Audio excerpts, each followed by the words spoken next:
大家好，我是演员张凌赫，在《逐玉》中饰演的是谢征。在西故乡看到很多属于中国古装剧特有的东西，我觉得这些元素叠加在一起，就能够给观众一个中华文化的一个传播。他们就知道哦，原来在中国古代是有这些东西的。就是其实这些元素虽然说是很小，但是我觉得如果大家能看到这些元素一点点，他们就会去探究说这个元素背后的故事。刚刚说的台湾同胞看到我们的这些东西，他们也会很喜欢。肯定不仅仅是因为我们的造型比较出彩，我们的画面比较精美，一定是里面的情感浓度也是在他们心中可以产生共鸣的。跟导演沟通的过程当中，我们就选择了一些比较有戏剧化的东西，就比如说我的雉鸡岭。我一开始在导演提出这个雉鸡岭的时候，我的脑海里面也是说，哎，这不是那个齐天大圣带的东西吗？后来我去查了一下，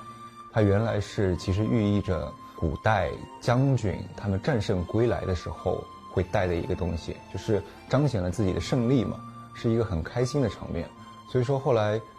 我在跟导演讨论说，这个东西适不适合加在我们剧，他说可以，你有好几场就是带着将士们归来的戏，你可以去使用。首先出现的画面肯定是出场，就是猪圈那一块的那个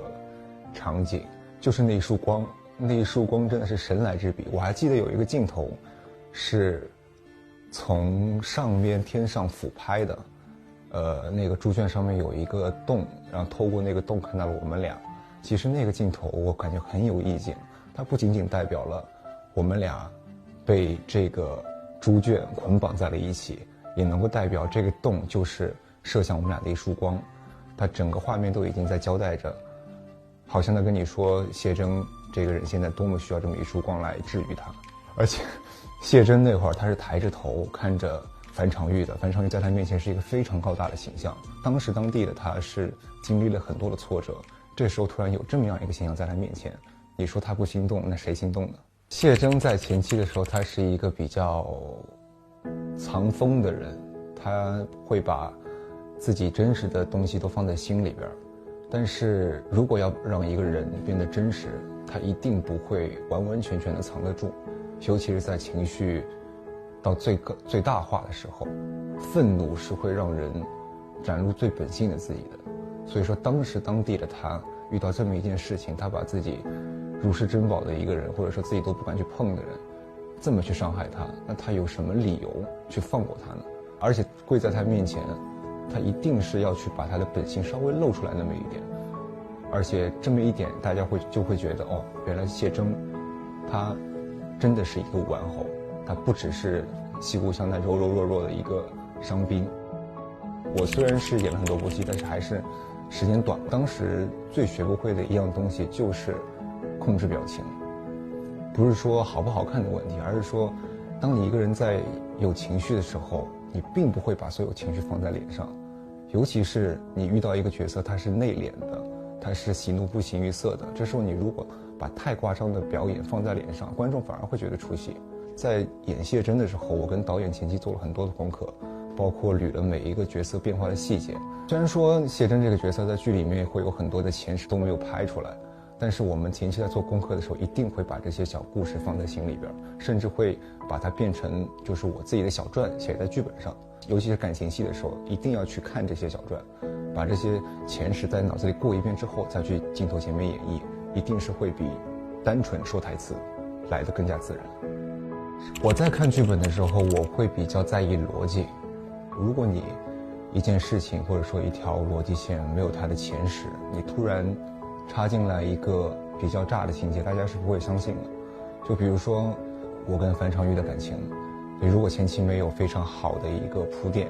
就两个人谈恋爱的时候，你如果没有前期相处的时间，大家真的会相信你吗？就不要去指望大家去相信你们的一见钟情，一定是有前面我为你付出，你为我付出，你拯救了我，我拯救了你，大家才会相信你们的感情是真的。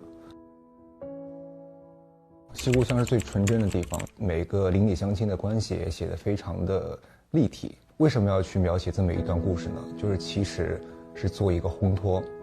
前面只有把这些东西氛围感做浓了之后，后边给土村后边进入朝堂部分，后边再进入去跟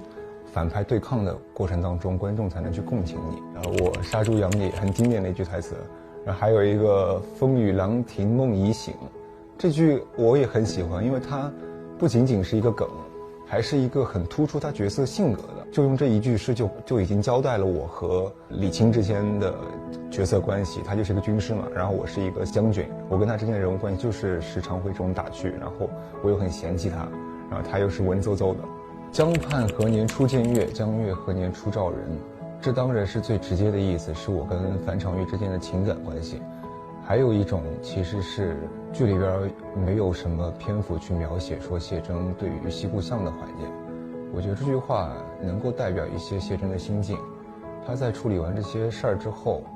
他在把自己的愁或者把自己心里的怨气消解掉之后，他一定会想到西固巷那段时光。因为谢征小时候母亲很早就死了，他也因为这份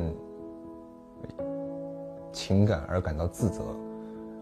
长大的过程当中也是一个非常非常受到压迫的人，包括长大之后还被背叛。他其实整个成长过程没有得到太多的善意。他在西固巷是他人生当中唯一一段比较温暖、比较被给予到爱的地方。所以说我写这句话其实一方面是在写我跟樊长玉的感情，另外一方面我是想借这句话去表达一下我谢征对于西固巷这个时段经历的生活、遇到的人的怀念。因为我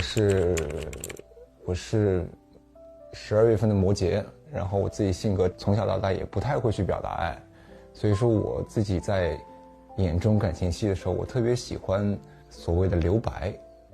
就是有些东西你不必说得太满，你说得太满就会显得很过，听我话的人也不一定能够全盘接受。所以说很多东西我喜欢用细节去呈现，就比如说手上的动作，你戳破窗户纸，或者说你画面的运用，就是那个从天而降的那束光，还有一些构图上的东西，这些东西都可以让观众去对你这场戏产生遐想。这就是为什么说你看剧和看小说还不一样，小说的文字它可以让你有很多脑补的空间，你可以去想象他这个主角人物形象是怎样的，你可以想象他台词之间，他的每句对话之间他们会做什么动作，这种想象是非常有魅力的。我自己看小说也是这样，就我喜欢看那些文字之间留白的东西，其他的东西都靠我的想象去弥补就行了，这都是想象的力量。其实我一直想尝试现代的职业剧，我发现演这种剧你可以去学到一段自己平常生活中接触不到的知识。就比如说你学了中医，我只是摸了一下中医的职业而已，但是我已经学会了一些中医的知识。如果有一天我能演一个职业剧，比如说演个律师啊，做广告的人啊，我就可以去学习他这个职业所有的知识嘛。以前我一直说我想拥有一个角色，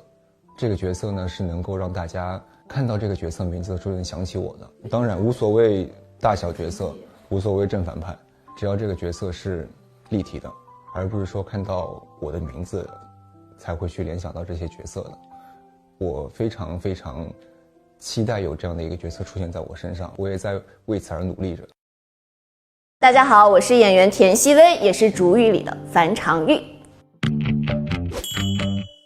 因为我们这是古装剧嘛，其实服化道在做设计的时候有参考很多中国传统文化的优秀内容和优秀的表演方式，比如常宁在西固巷看的那场皮影戏。我觉得这种传统文化放在了如今的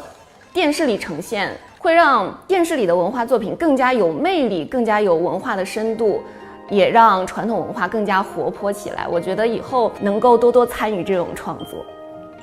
我觉得不管是服化道设计还是情感的交融，其实最终都指向一个目的，就是让观众相信这个角色是成立的，相信这个角色周围的人物关系。在西固巷就用了大量的篇幅去描绘什么邻里关系呀，什么过年时候杀年猪、贴春联，这些大家熟悉的生活场景，让整个西固巷的世界更加有可信度。导演在前面就是用了非常多的笔画去描绘邻里关系，描绘可能在那个时候人性的恶劣，但是在真正面对冲突或者是面对正义的时候，他们还是会做出善良的选择。我觉得这是一个人性光辉的散发的，让人觉得非常想流泪的时刻。我觉得就非常好。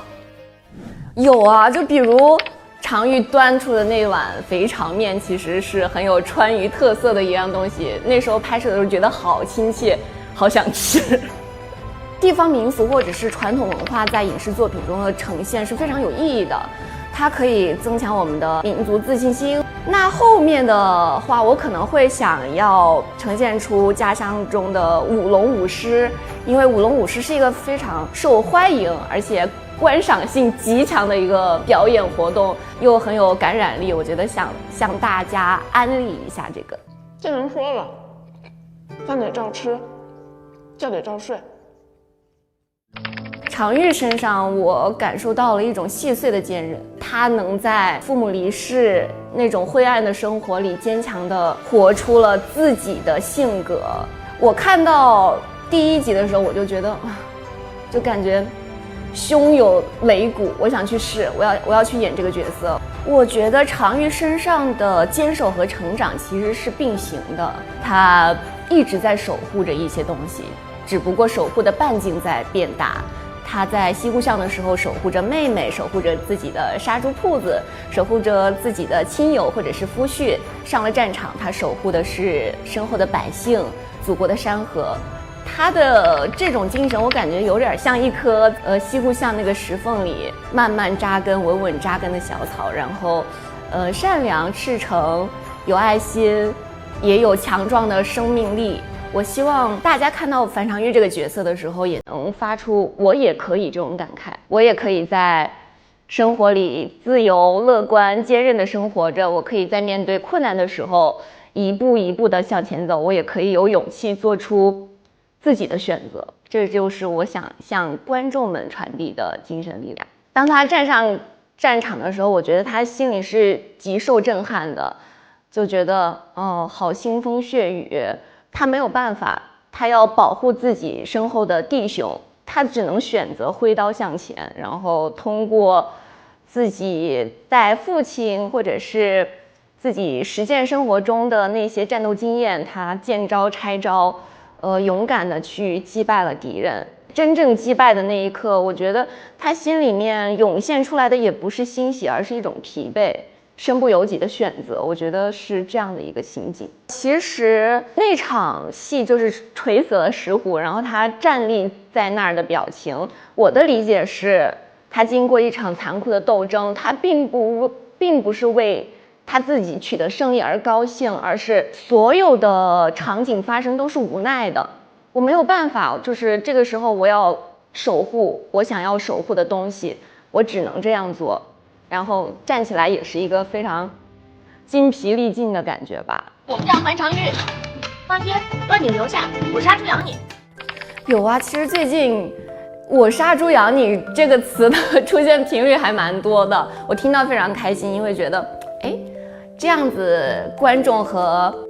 剧里角色的关系就更加密切了，然后可以把剧里的台词运用到自己实际的生活里，所以我还蛮喜欢这一剧的。最喜欢的场景我觉得还挺难选的，因为每个场景都非常有特色，非常有感染力。如果是非要选一个，我可能会选常玉进京受封的那个场景，因为那个时候常玉带着簪花，然后小马也带着小花，整个街道的陈设布景都非常的热闹，有一种凯旋而归的具象化。其实那些镜头下面流露出来眼神或者是神态，都是角色在当下根据情景的自然反应，然后导演非常灵敏地捕捉到了，并运用镜头和音乐进行了渲染。也有很多是提前设计好的细节，比如常玉拿到婚服嫁衣的时候，他没有选择直接伸手去拿，而是他把自己的手在身上擦了一擦，然后再去拿。我觉得这一点小小的细节可以体现出很多信息，比如他家里其实经济挺拮据的，比如他对这个喜福的珍视，比如一个小女孩在面对人生大事时候的小拘谨和小激动，也可以体现出她非常淳朴善良的性格。我觉得这样子细节的设计就让整个人物更加有说服力吧。常玉虽然看着她大大咧咧，但是她心思非常细腻。当那段话出现的时候，我就觉得那段话的感觉和常玉本人其实很像，她很轻巧，很活泼，很有感染力。我当时配这一段话的时候，就非常能体会到常玉当下的幸福感，然后带入角色，看到我自己想象中的那个人，就想给大家传递出就是幸福的感觉。文字其实非常具有力量，我写下这段话的时候，我肯定是我想跟这个世界说些什么，或者是我想记录下来这些东西。但是当有人真正去理解这些文字下的内容的时候，我会觉得很幸福。